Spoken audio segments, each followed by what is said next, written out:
अब उस मुद्दे पे आते हैं जिस पे चर्चा चल रही है, ईडी और सीबीआई के।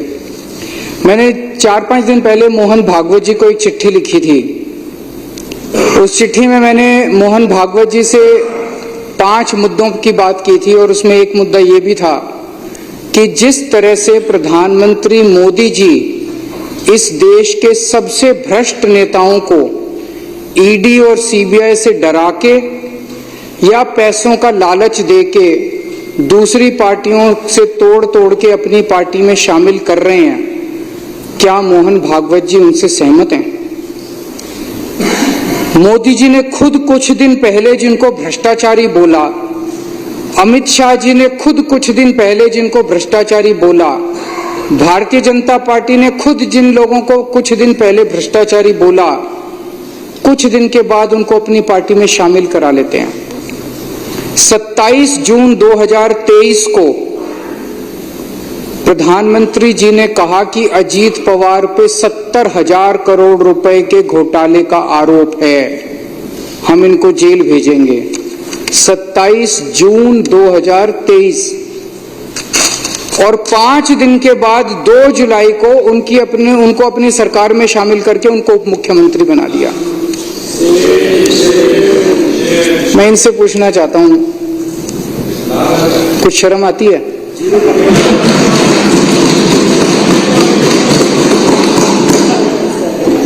चलो हम तो सारे के सारे खराब हैं, पर आपका प्रधानमंत्री 27 जून को जिस आदमी पे 70,000 करोड़ रुपए के भ्रष्टाचार का आरोप लगाता है और 5 दिन के बाद 2 जुलाई को उसको अपना उप मुख्यमंत्री बना लेता है, क्या मुंह दिखाते हो यार? जब अपनी गली में अपने घर जाते हो आप लोग, पूरी दुनिया को क्या मुंह दिखाओगे कि ऐसी पार्टी में आप लोग हो? 22 जुलाई 2015 को भारतीय जनता पार्टी एक वो निकालती है असम के अंदर, उसमें कहती है कि हेमंत बिश्व शर्मा बहुत बड़ा भ्रष्टाचारी है। 22 जुलाई 2015 को, और 1 महीने के बाद 23 अगस्त 2015 को उसको अपनी पार्टी में शामिल कर लेते हैं। ऐसे 25 नगीने हैं मोदी जी के, हीरे हैं जो चुन चुन के मोदी जी ने दूसरी पार्टियों से इकट्ठे किए हैं। ये मोदी जी के बहुत करीब हैं, चुन चुन के वो दूसरी पार्टियों से लेके आए, उनके ऊपर जितना कचरा था, गंद था, सारा साफ किया मोदी जी ने, सारे केस उनके धोए। अजीत पवार एनसीपी के होते थे, इनके ऊपर इकोनॉमिक ऑफेंसेस विंग का केस था, ईडी का केस था, दोनों केस बंद करवा दिए मोदी जी ने। प्रफुल्ल पटेल एनसीपी के नेता थे, सीबीआई का केस था, ईडी का केस था, दोनों केस बंद करवा दिए मोदी जी ने, अपनी पार्टी में शामिल कर लिया प्रधानमंत्री जी ने। प्रताप सरनायक शिवसेना का नेता था, इस पे ईडी का केस था, ईओडब्ल्यू का केस था, दोनों केस बंद करवा दिए मोदी जी ने, आप इस बीजेपी में शामिल कर लिया।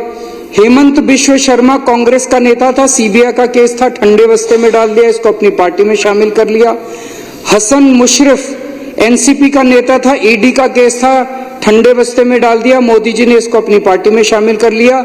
भावना गवाली शिवसेना की नेता थी, ईडी का केस था इस पे। यामिनी और यशवंत यादव शिवसेना के नेता थे, ईडी का केस था, इनका केस ठंडे बस्ते में डाल दिया।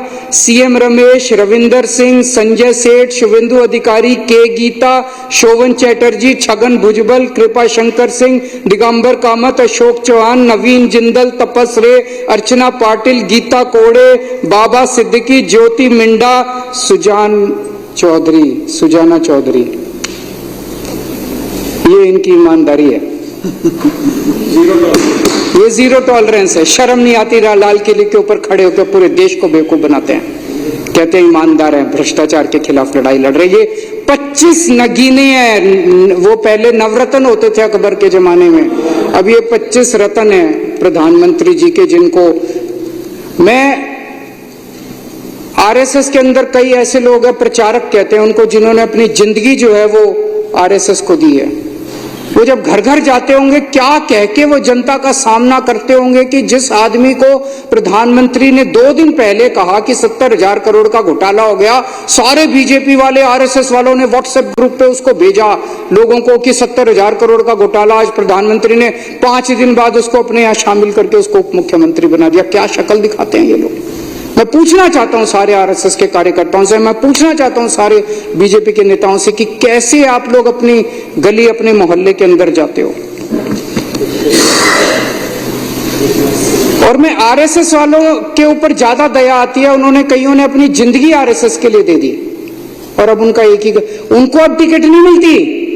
कांग्रेस वालों को इसको उसको लाला के टिकटें देते हैं, उनका काम दरी बिछाने का रह गया बस। कभी कांग्रेसियों के लिए दरी बिछाते हैं, कभी एनसीपी वालों के लिए दरी बिछाते हैं, कभी शिवसेना वालों के लिए दरी बिछाते हैं। आरएसएस के कार्यकर्ताओं का काम अब केवल दरी बिछाने का रह गया, कभी इस नेता के लिए दरी, उनको टिकटें मिलती नहीं मिलती उनको। इसके अलावा इन्होंने कई सरकारों की चोरियां की, टॉपल किया, सरकारों को उखाड़ के फेंका। मार्च 2016 से लेके मार्च 2024 तक प्रधानमंत्री मोदी जी ने 13 राज्य सरकारों को 15 बार गिराने की कोशिश की और उसमें से 10 सरकारों को गिराने में सफल हो गए। ये सरकारें नहीं गिराई, ये सरकारों की चोरी की है। ईडी और सीबीआई को भेज के, उनको धमकी देके, उनको लालच देके, पैसे से खरीद के उनकी सरकारों की चोरी की है इन लोगों ने। ये कोई मामूली वो नहीं है कि सरकार गिरा दी। उत्तराखंड में मार्च 2016 में इन्होंने 9 कांग्रेस के एमएलए तोड़ के और हरीश रावत की सरकार गिराई। 2016 में अरुणाचल प्रदेश में 33 पीपीए के 43 में से 33 एमएलए तोड़ के वहां पे सरकार गिरा दी, वहां सरकार बना ली।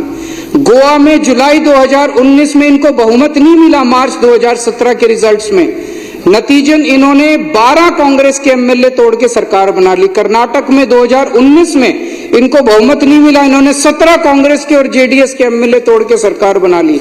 मध्य प्रदेश में 2020 में इनको बहुमत नहीं मिला और इन्होंने 22 एमएलए तोड़ के, ये बहुत सारे केस हैं, 10 सरकारें तोड़ के इन्होंने सरकार बना ली और आज इन्होंने एमसीडी के ऊपर गलत तरीके से कब्जा कर लिया, एमसीडी की चोरी कर लिया आज इन लोगों ने।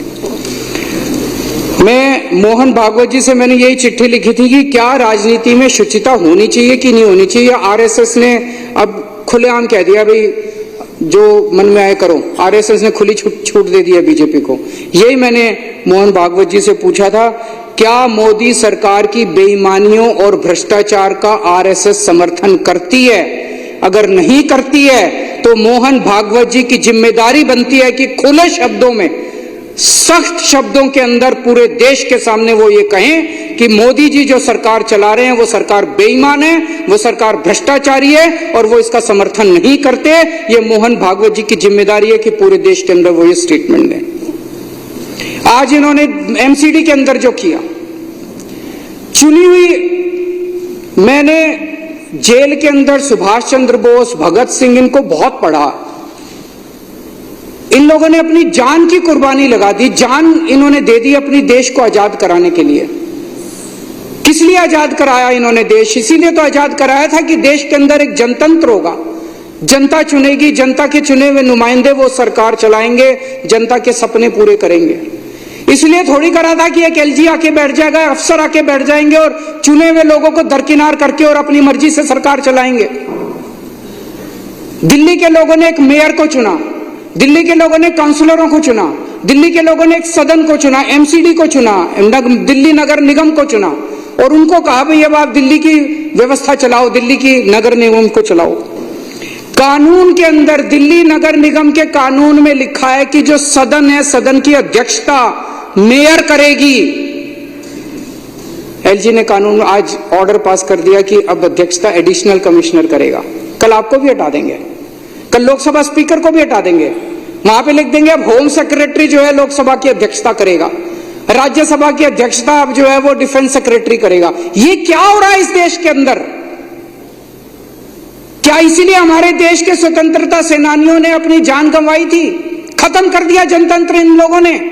एलजी दिल्ली चलाएगा और एडिशनल कमिश्नर जो है वो नगर निगम की अध्यक्षता, कानून के अंदर लिखा है कि मेयर अध्यक्षता करेगा, कानून के अंदर लिखा है कि मेयर ही कॉम्पिटेंट है नगर निगम की, कॉरपोरेशन की, सदन की मीटिंग बुलाने के लिए। कब मीटिंग बुलाई जाएगी, किस दिन बुलाई जाएगी, कितने बजे बुलाई जाएगी, ये मेयर तय करेगा। जैसे आप तय करते हैं, अध्यक्ष तय करता है कि मीटिंग किस दिन होगी, adjourn होगी, नहीं होगी, किस दिन होगी, ये मेयर तय करता है।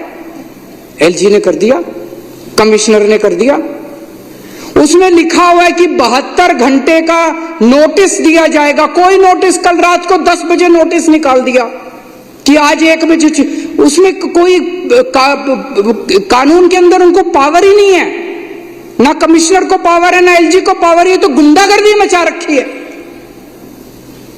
उसके अंदर लिखा है कि नोटिस जो है सबके घर भेजा जाएगा। किसी के घर नोटिस नहीं पहुंचा। आज किसी के घर एक व्हाट्सएप कर दिया, व्हाट्सएप आधों को मिला, आधों को नहीं मिला, आधे दिल्ली के बाहर है। ये क्या, ये चुनाव कराया इन लोगों ने? तो आज इन्होंने एमसीडी की चोरी की है, जो कि पूरे देश के सामने है, और ये इसकी हम सख्त निंदा करते हैं। एक चीज और जो बहुत जरूरी है, सब लोगों को मैं आगाह करना चाहता हूं। ये लोग जानते हैं कि ये लोग दिल्ली हार रहे हैं, बुरी तरह से हार रहे हैं। अब जो मेरे को पता चला है, इन्हीं के नेताओं ने मेरे को बताया। इनके नेताओं ने मुझे बताया कि बहुत बड़े स्तर पे आम आदमी पार्टी के वोट काटने का और फर्जी वोट डलवाने का काम इन लोगों ने शुरू कर दिया है। इन लोगों ने हर कॉलोनी में कुछ पेड एम्प्लॉइज रखे हैं। वो पेड एम्प्लॉइज घर घर जा रहे हैं, सब लोग समझ लेना। वो घर घर जा रहे हैं, उनसे पूछ रहे हैं आप किस पार्टी को वोट देते हो जी, किस पार्टी के हो। अगर कोई गलती से कह दे आम आदमी पार्टी का हो तो उसका वोट कटवा देंगे। तो एक तो मैं दिल्ली की जनता को कहना चाहता हूं कि रोज इलेक्शन कमीशन की वेबसाइट पे जाके अपना वोट चेक कर लेना कि वोट कटवा तो नहीं दिया किसी ने।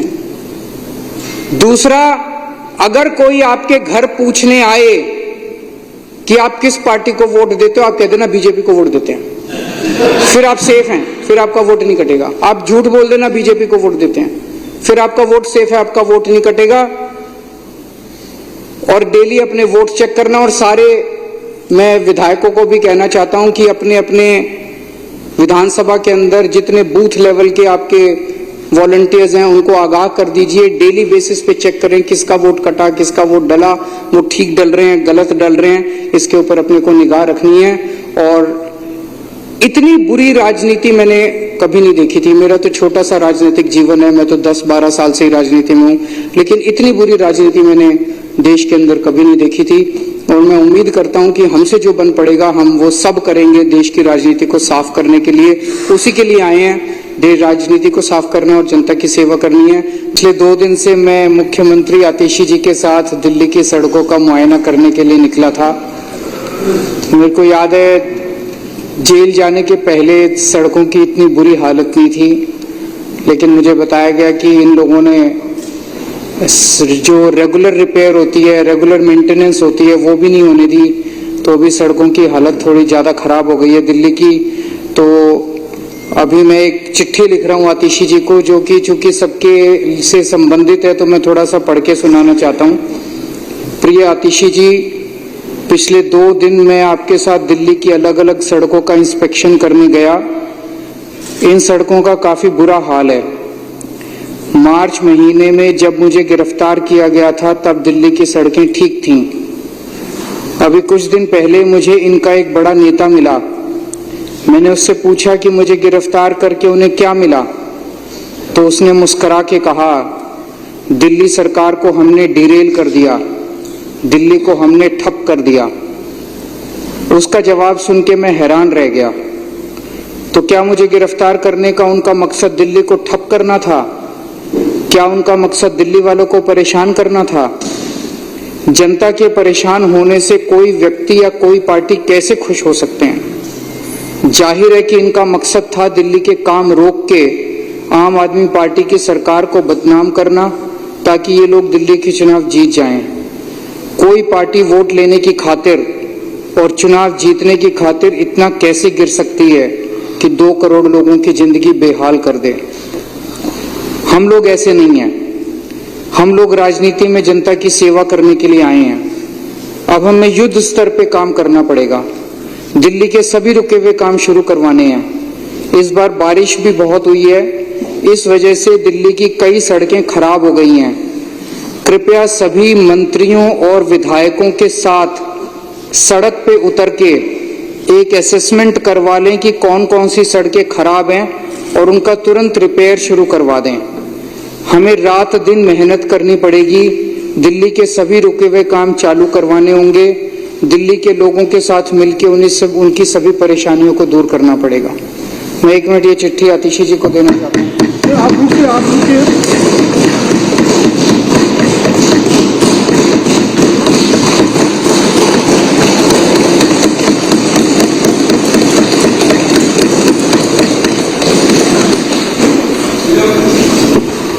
मेरा सभी विधायकों से भी निवेदन है कि खासकर आम आदमी पार्टी के विधायकों से कि इन लोगों ने हमारे काफी समय खराब कर दिया पिछला। पहले मनीष जी को गिरफ्तार करके, फिर मुझे गिरफ्तार करके, और उसके पहले कोरोना हो गया था, उसमें काफी टाइम चला गया था। अब अपने को रात दिन मेहनत करनी पड़ेगी, बहुत मेहनत करनी पड़ेगी। हम सब लोग जनता की सेवा करने के लिए राजनीति के अंदर आए हैं, तो आने वाले कुछ दिनों के अंदर हमें ये सबकी ड्यूटी लगाई जाएगी। सबको रात को या सुबह अर्ली मॉर्निंग निकल के सड़कों का मुआयना करना पड़ेगा। जो जो सड़कें टूटी हुई हैं उनकी एक असेसमेंट कर लेते हैं और उन सारी सड़कों का एक साथ रिपेयर करने का, खासकर पीडब्ल्यूडी की सड़कें जो है रिपेयर करने का ऑर्डर आतिशी दे देंगी ताकि सारी सड़कें एक साथ रिपेयर की जा सकें।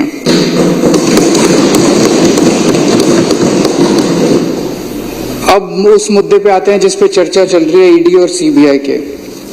मैंने 4-5 दिन पहले मोहन भागवत जी को एक चिट्ठी लिखी थी।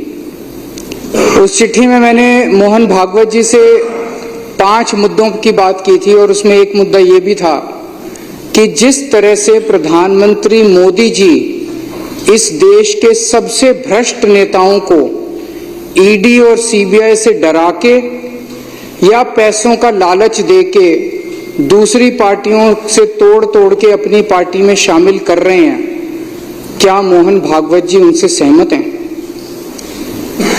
मोदी जी ने खुद कुछ दिन पहले जिनको भ्रष्टाचारी बोला, अमित शाह जी ने खुद कुछ दिन पहले जिनको भ्रष्टाचारी बोला, भारतीय जनता पार्टी ने खुद जिन लोगों को कुछ दिन पहले भ्रष्टाचारी बोला, कुछ दिन के बाद उनको अपनी पार्टी में शामिल करा लेते हैं। 27 जून 2023 को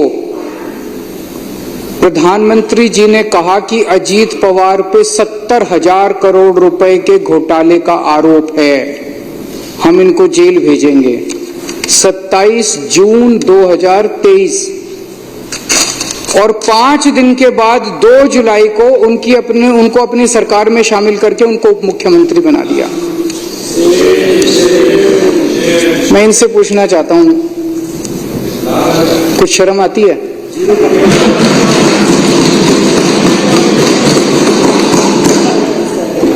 चलो हम तो सारे के सारे खराब हैं, पर आपका प्रधानमंत्री 27 जून को जिस आदमी पे 70,000 करोड़ रुपए के भ्रष्टाचार का आरोप लगाता है और 5 दिन के बाद 2 जुलाई को उसको अपना उप मुख्यमंत्री बना लेता है, क्या मुंह दिखाते हो यार? जब अपनी गली में अपने घर जाते हो आप लोग, पूरी दुनिया को क्या मुंह दिखाओगे कि ऐसी पार्टी में आप लोग हो?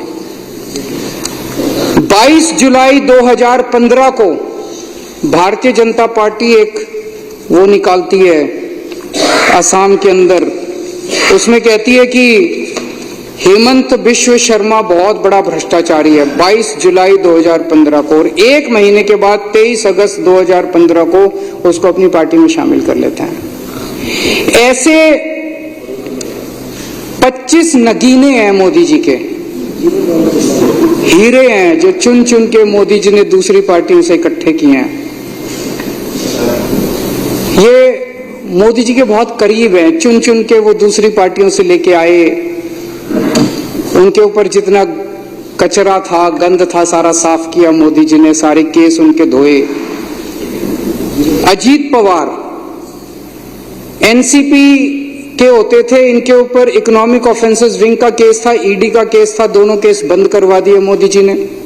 प्रफुल्ल पटेल एनसीपी के नेता थे, सीबीआई का केस था, ईडी का केस था, दोनों केस बंद करवा दिए मोदी जी ने, अपनी पार्टी में शामिल कर लिया प्रधानमंत्री जी ने। प्रताप सरनायक शिवसेना का नेता था, इस पे ईडी का केस था, ईओडब्ल्यू का केस था, दोनों केस बंद करवा दिए मोदी जी ने। आप इस बीजेपी में शामिल कर लिया। हेमंत बिश्व शर्मा कांग्रेस का नेता था, सीबीआई का केस था, ठंडे बस्ते में डाल दिया, इसको अपनी पार्टी में शामिल कर लिया। हसन मुशर्रफ एनसीपी का नेता था, ईडी का केस था, ठंडे बस्ते में डाल दिया, मोदी जी ने इसको अपनी पार्टी में शामिल कर लिया। भावना गवाली शिवसेना की नेता थी, ईडी का केस था इस पे। यामिनी और यशवंत यादव शिवसेना के नेता थे, ईडी का केस था, इनका केस ठंडे बस्ते में डाल दिया। सीएम रमेश, रविंदर सिंह, संजय सेठ, शुभेंदु अधिकारी, के गीता, शोभन चैटर्जी, छगन भुजबल, कृपा शंकर सिंह, दिगंबर कामत, अशोक चौहान, नवीन जिंदल, तपस रे, अर्चना पाटिल, गीता कोड़े, बाबा सिद्दीकी, ज्योति मिंडा, सुजाना चौधरी, ये इनकी ईमानदारी है। ये जीरो टॉलरेंस है। शर्म नहीं आती, लाल किले के ऊपर खड़े होकर पूरे देश को बेवकूफ बनाते हैं, कहते हैं ईमानदार हैं, भ्रष्टाचार के खिलाफ लड़ाई लड़ रहे। ये 25 नगीने हैं। वो पहले नवरत्न होते थे अकबर के जमाने में, अब ये 25 रत्न हैं प्रधानमंत्री जी के, जिनको मैं आरएसएस के अंदर कई ऐसे लोग हैं, प्रचारक कहते हैं उनको, जिन्होंने अपनी जिंदगी जो है वो आरएसएस को दी है। वो जब घर घर जाते होंगे, क्या कह के वो जनता का सामना करते होंगे कि जिस आदमी को प्रधानमंत्री ने 2 दिन पहले कहा कि 70,000 करोड़ का घोटाला हो गया, सारे बीजेपी वाले आरएसएस वालों ने व्हाट्सएप ग्रुप पे उसको भेजा लोगों को कि 70,000 करोड़ का घोटाला। आज प्रधानमंत्री ने 5 दिन बाद उसको अपने यहाँ शामिल करके उसको उप मुख्यमंत्री बना दिया। क्या शक्ल दिखाते हैं ये लोग। मैं पूछना चाहता हूं सारे आरएसएस के कार्यकर्ताओं से, मैं पूछना चाहता हूं सारे बीजेपी के नेताओं से कि कैसे आप लोग अपनी गली, अपने मोहल्ले के अंदर जाते हो। और मैं आरएसएस वालों के ऊपर ज्यादा दया आती है, उन्होंने कईयों ने अपनी जिंदगी आरएसएस के लिए दे दी और अब उनका एक ही, उनको अब टिकट नहीं मिलती। कांग्रेस वालों को इसको उसको लाला के टिकटें देते हैं, उनका काम दरी बिछाने का रह गया बस। कभी कांग्रेसियों के लिए दरी बिछाते हैं, कभी एनसीपी वालों के लिए दरी बिछाते हैं, कभी शिवसेना वालों के लिए दरी बिछाते हैं। आरएसएस के कार्यकर्ताओं का काम अब केवल दरी बिछाने का रह गया, कभी इस नेता के लिए दरी, उनको टिकटें मिलती नहीं मिलती उनको। इसके अलावा इन्होंने कई सरकारों की चोरियां की, टॉपल किया, सरकारों को उखाड़ के फेंका।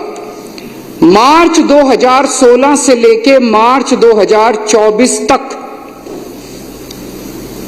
प्रधानमंत्री मोदी जी ने 13 राज्य सरकारों को 15 बार गिराने की कोशिश की और उसमें से 10 सरकारों को गिराने में सफल हो गए।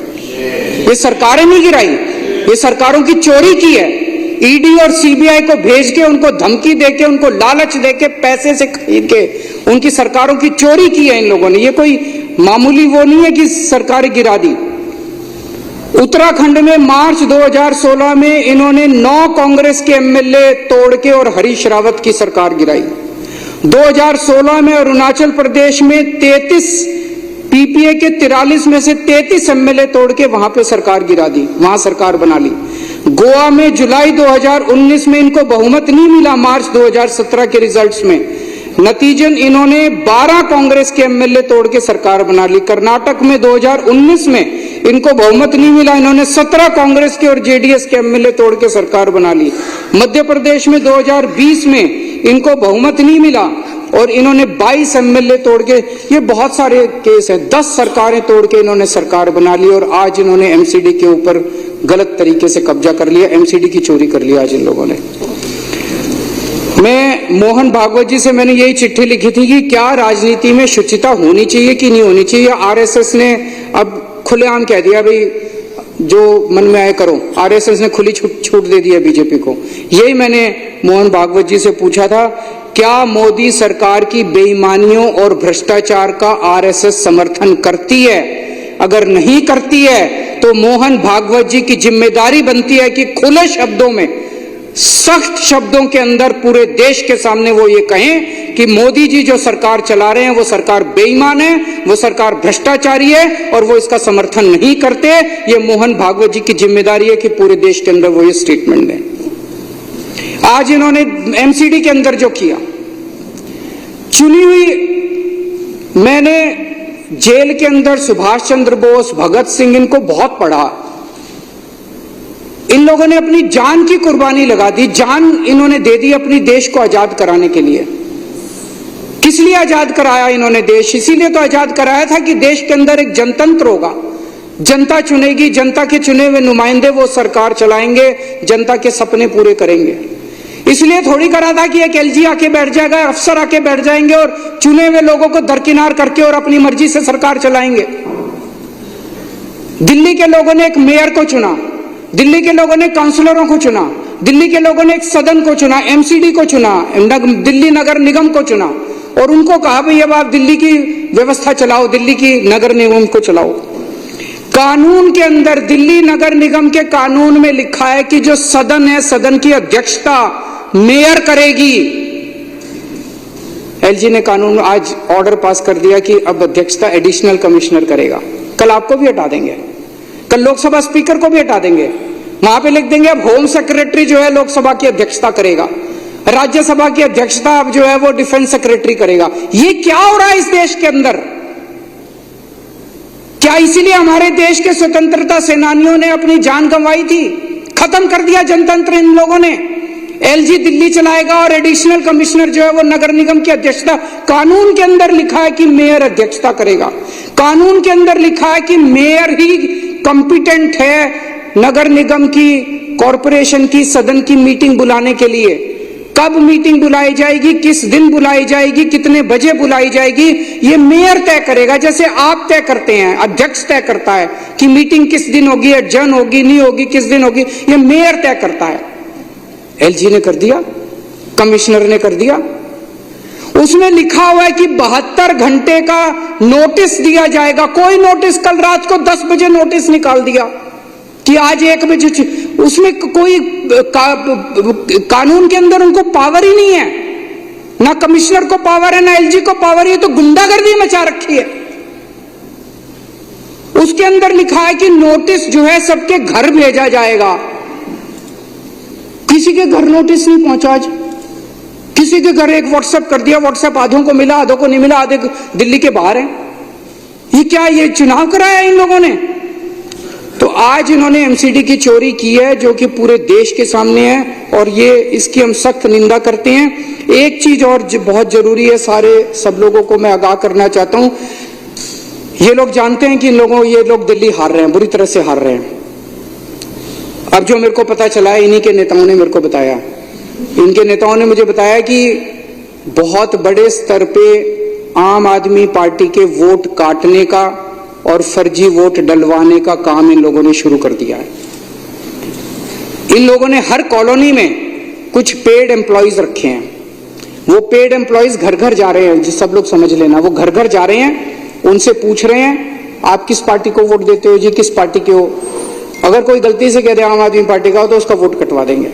तो एक तो मैं दिल्ली की जनता को कहना चाहता हूं कि रोज इलेक्शन कमीशन की वेबसाइट पे जाके अपना वोट चेक कर लेना कि वोट कटवा तो नहीं दिया किसी ने।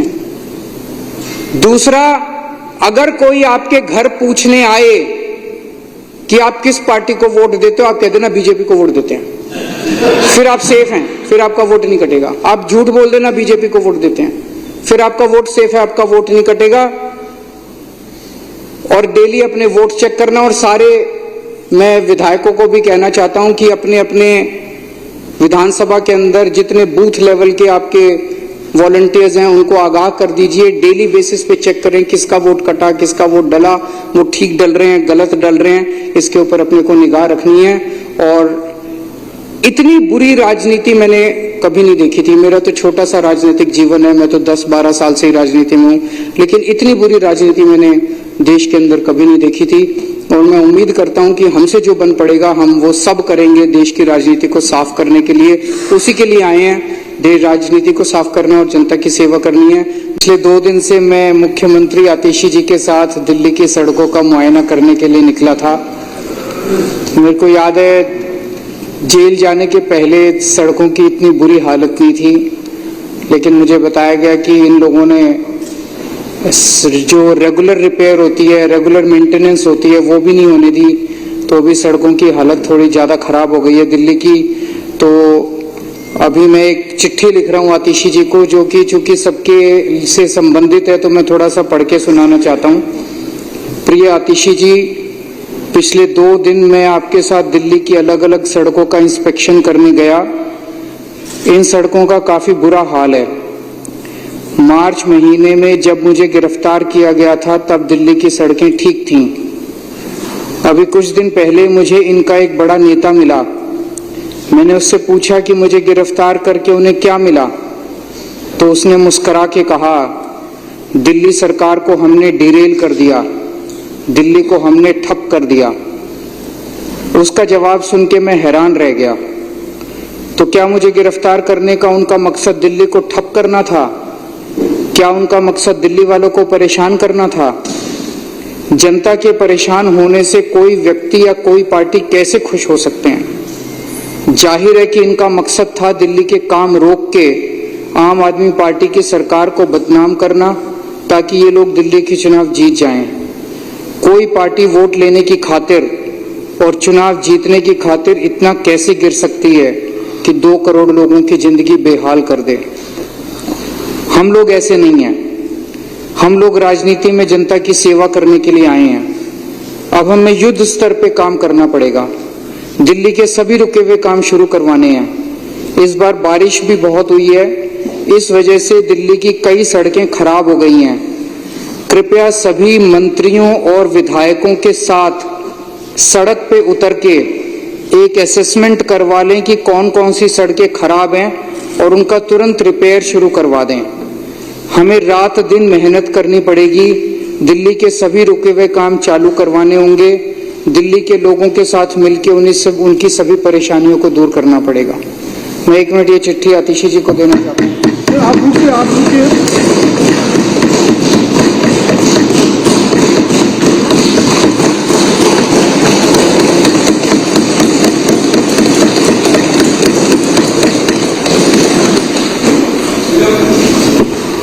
मेरा सभी विधायकों से भी निवेदन है कि खासकर आम आदमी पार्टी के विधायकों से, कि इन लोगों ने हमारे काफी समय खराब कर दिया पिछला।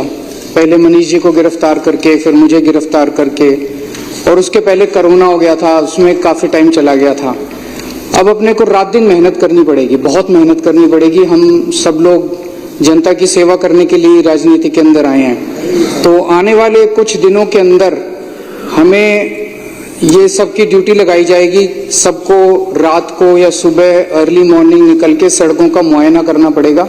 जो जो सड़कें टूटी हुई हैं उनकी एक असेसमेंट कर लेते हैं और उन सारी सड़कों का एक साथ रिपेयर करने का, खासकर पीडब्ल्यूडी की सड़कें जो है रिपेयर करने का ऑर्डर आतिशी दे देंगी, ताकि सारी सड़कें एक साथ रिपेयर की जा सकें।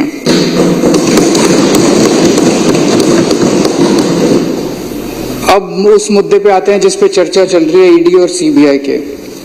मैंने 4-5 दिन पहले मोहन भागवत जी को एक चिट्ठी लिखी थी। उस चिट्ठी में मैंने मोहन भागवत जी से 5 मुद्दों की बात की थी, और उसमें एक मुद्दा ये भी था कि जिस तरह से प्रधानमंत्री मोदी जी इस देश के सबसे भ्रष्ट नेताओं को ईडी और सीबीआई से डरा के या पैसों का लालच दे के दूसरी पार्टियों से तोड़ के अपनी पार्टी में शामिल कर रहे हैं, क्या मोहन भागवत जी उनसे सहमत हैं? मोदी जी ने खुद कुछ दिन पहले जिनको भ्रष्टाचारी बोला, अमित शाह जी ने खुद कुछ दिन पहले जिनको भ्रष्टाचारी बोला, भारतीय जनता पार्टी ने खुद जिन लोगों को कुछ दिन पहले भ्रष्टाचारी बोला, कुछ दिन के बाद उनको अपनी पार्टी में शामिल करा लेते हैं। 27 जून 2023 को प्रधानमंत्री जी ने कहा कि अजीत पवार पे 70,000 करोड़ रुपए के घोटाले का आरोप है, हम इनको जेल भेजेंगे। 27 जून 2023, और 5 दिन के बाद 2 जुलाई को उनको अपनी सरकार में शामिल करके उनको उप मुख्यमंत्री बना दिया। मैं इनसे पूछना चाहता हूं, कुछ शर्म आती है?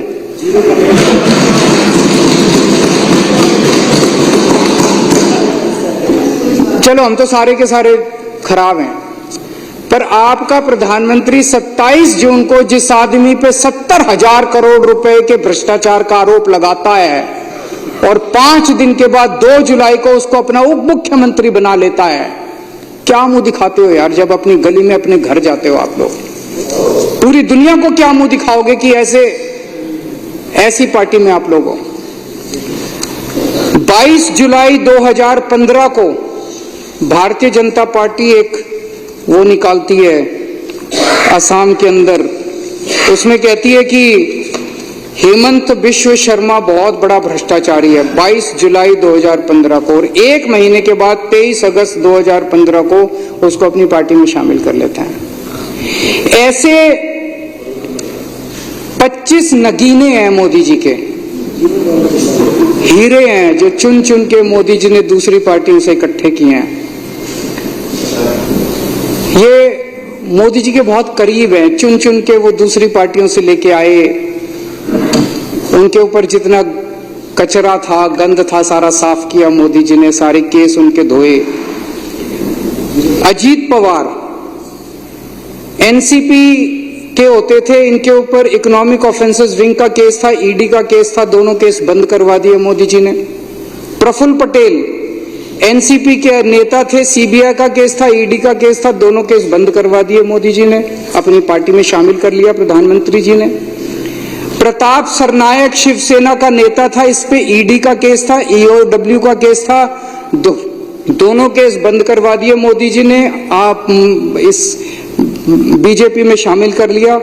हेमंत बिश्व शर्मा कांग्रेस का नेता था, सीबीआई का केस था, ठंडे बस्ते में डाल दिया, इसको अपनी पार्टी में शामिल कर लिया। हसन मुशर्रफ एनसीपी का नेता था, ईडी का केस था, ठंडे बस्ते में डाल दिया, मोदी जी ने इसको अपनी पार्टी में शामिल कर लिया। भावना गवाली शिवसेना की नेता थी, ईडी का केस था इस पे। यामिनी और यशवंत जाधव शिवसेना के नेता थे, ईडी का केस था, इनका केस ठंडे बस्ते में डाल दिया। सीएम रमेश, रविंदर सिंह, संजय सेठ, शुभेंदु अधिकारी, के गीता, शोभन चैटर्जी, छगन भुजबल, कृपा शंकर सिंह, दिगंबर कामत, अशोक चौहान, नवीन जिंदल, तपस रे, अर्चना पाटिल, गीता कोड़े, बाबा सिद्दीकी, ज्योति मिंडा, सुजाना चौधरी, ये इनकी ईमानदारी है। ये जीरो टॉलरेंस है। शर्म नहीं आती लाल किले के ऊपर खड़े होकर पूरे देश को बेवकूफ बनाते हैं, कहते हैं ईमानदार हैं, भ्रष्टाचार के खिलाफ लड़ाई लड़ रहे। ये 25 नगीने हैं, वो पहले नवरत्न होते थे अकबर के जमाने में, अब ये 25 रत्न हैं प्रधानमंत्री जी के, जिनको मैं आरएसएस के अंदर कई ऐसे लोग हैं, प्रचारक कहते हैं उनको, जिन्होंने अपनी जिंदगी जो है वो आरएसएस को दी है। वो जब घर घर जाते होंगे, क्या कह के वो जनता का सामना करते होंगे कि जिस आदमी को प्रधानमंत्री ने 2 दिन पहले कहा कि 70,000 करोड़ का घोटाला हो गया, सारे बीजेपी वाले आरएसएस वालों ने व्हाट्सएप ग्रुप पे उसको भेजा लोगों को कि 70,000 करोड़ का घोटाला, आज प्रधानमंत्री ने 5 दिन बाद उसको अपने यहाँ शामिल करके उसको उप मुख्यमंत्री बना दिया। क्या शक्ल दिखाते हैं ये लोग?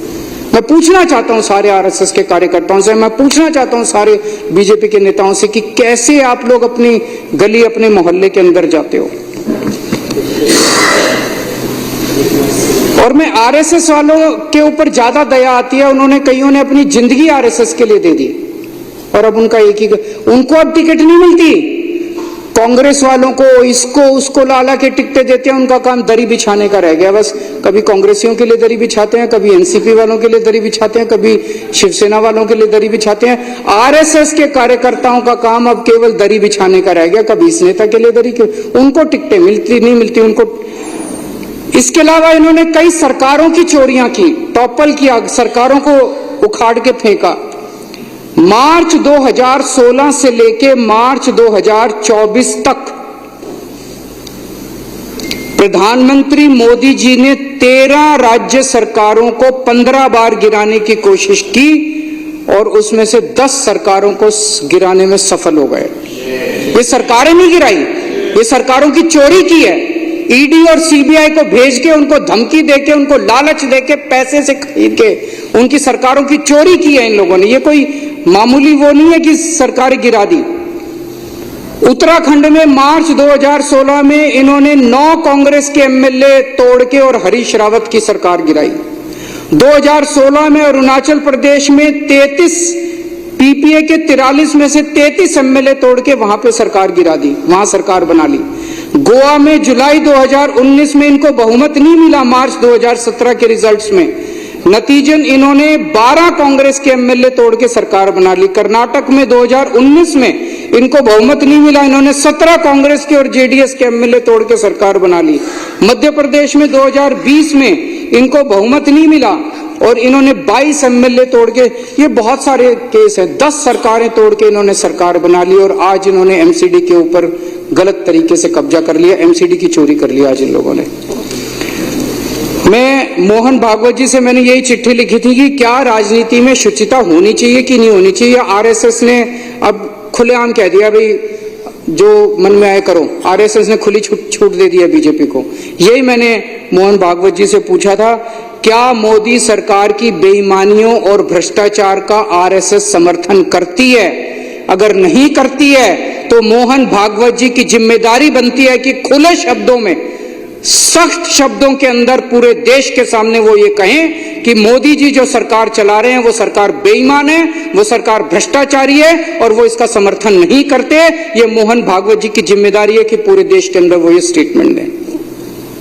आज इन्होंने एमसीडी के अंदर जो किया, चुनी हुई, मैंने जेल के अंदर सुभाष चंद्र बोस, भगत सिंह, इनको बहुत पढ़ा। इन लोगों ने अपनी जान की कुर्बानी लगा दी, जान इन्होंने दे दी अपनी देश को आजाद कराने के लिए। किस लिए आजाद कराया इन्होंने देश? इसीलिए तो आजाद कराया था कि देश के अंदर एक जनतंत्र होगा, जनता चुनेगी, जनता के चुने हुए नुमाइंदे वो सरकार चलाएंगे, जनता के सपने पूरे करेंगे। इसलिए थोड़ी करा था कि एक एलजी आके बैठ जाएगा, अफसर आके बैठ जाएंगे और चुने हुए लोगों को दरकिनार करके और अपनी मर्जी से सरकार चलाएंगे। दिल्ली के लोगों ने एक मेयर को चुना, दिल्ली के लोगों ने काउंसलरों को चुना, दिल्ली के लोगों ने एक सदन को चुना, एमसीडी को चुना, दिल्ली नगर निगम को चुना और उनको कहा भाई अब आप दिल्ली की व्यवस्था चलाओ, दिल्ली की नगर निगम को चलाओ। कानून के अंदर, दिल्ली नगर निगम के कानून में लिखा है कि जो सदन है, सदन की अध्यक्षता मेयर करेगी। एलजी ने कानून आज ऑर्डर पास कर दिया कि अब अध्यक्षता एडिशनल कमिश्नर करेगा। कल आपको भी हटा देंगे, कल लोकसभा स्पीकर को भी हटा देंगे, वहां पे लिख देंगे अब होम सेक्रेटरी जो है लोकसभा की अध्यक्षता करेगा, राज्यसभा की अध्यक्षता अब जो है वो डिफेंस सेक्रेटरी करेगा। ये क्या हो रहा है इस देश के अंदर?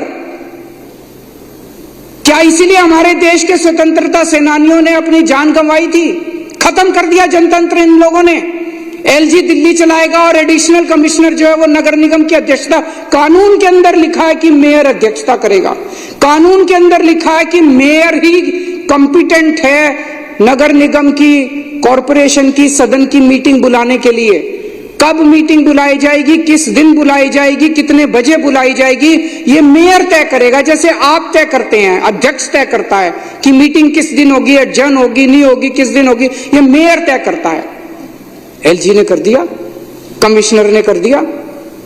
उसमें लिखा हुआ है कि 72 घंटे का नोटिस दिया जाएगा। कोई नोटिस, कल रात को 10 बजे नोटिस निकाल दिया कि आज 1 बजे, उसमें कोई कानून के अंदर उनको पावर ही नहीं है, ना कमिश्नर को पावर है, ना एलजी को पावर है, तो गुंडागर्दी मचा रखी है।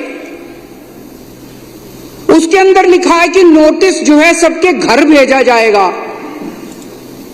किसी के घर नोटिस नहीं पहुंचा आज, किसी के घर एक व्हाट्सएप कर दिया, व्हाट्सएप आधों को मिला, आधों को नहीं मिला, आधे दिल्ली के बाहर है। ये क्या, ये चुनाव कराया इन लोगों ने? तो आज इन्होंने एमसीडी की चोरी की है जो कि पूरे देश के सामने है और ये इसकी हम सख्त निंदा करते हैं। एक चीज और बहुत जरूरी है, सब लोगों को मैं आगाह करना चाहता हूं। ये लोग जानते हैं कि ये लोग दिल्ली हार रहे हैं, बुरी तरह से हार रहे हैं। अब जो मेरे को पता चला है, इन्हीं के नेताओं ने मेरे को बताया, इनके नेताओं ने मुझे बताया कि बहुत बड़े स्तर पे आम आदमी पार्टी के वोट काटने का और फर्जी वोट डलवाने का काम इन लोगों ने शुरू कर दिया है। इन लोगों ने हर कॉलोनी में कुछ पेड एम्प्लॉइज रखे हैं। वो पेड एम्प्लॉइज घर घर जा रहे हैं, जो सब लोग समझ लेना, वो घर घर जा रहे हैं, उनसे पूछ रहे हैं आप किस पार्टी को वोट देते हो जी, किस पार्टी के हो। अगर कोई गलती से कह दे आम आदमी पार्टी का हो तो उसका वोट कटवा देंगे। तो एक तो मैं दिल्ली की जनता को कहना चाहता हूं कि रोज इलेक्शन कमीशन की वेबसाइट पे जाके अपना वोट चेक कर लेना कि वोट कटवा तो नहीं दिया किसी ने। दूसरा, अगर कोई आपके घर पूछने आए कि आप किस पार्टी को वोट देते हो, आप कह देना बीजेपी को वोट देते हैं, फिर आप सेफ हैं, फिर आपका वोट नहीं कटेगा। आप झूठ बोल देना बीजेपी को वोट देते हैं, फिर आपका वोट सेफ है, आपका वोट नहीं कटेगा। और डेली अपने वोट चेक करना। और सारे मैं विधायकों को भी कहना चाहता हूं कि अपने अपने विधानसभा के अंदर जितने बूथ लेवल के आपके वॉलंटियर्स हैं उनको आगाह कर दीजिए, डेली बेसिस पे चेक करें किसका वोट कटा, किसका वोट डला, वो ठीक डल रहे हैं, गलत डल रहे हैं, इसके ऊपर अपने को निगाह रखनी है। और इतनी बुरी राजनीति मैंने कभी नहीं देखी थी। मेरा तो छोटा सा राजनीतिक जीवन है, मैं तो 10-12 साल से ही राजनीति में हूं, लेकिन इतनी बुरी राजनीति मैंने देश के अंदर कभी नहीं देखी थी। और मैं उम्मीद करता हूं कि हमसे जो बन पड़ेगा हम वो सब करेंगे देश की राजनीति को साफ करने के लिए, उसी के लिए आए हैं।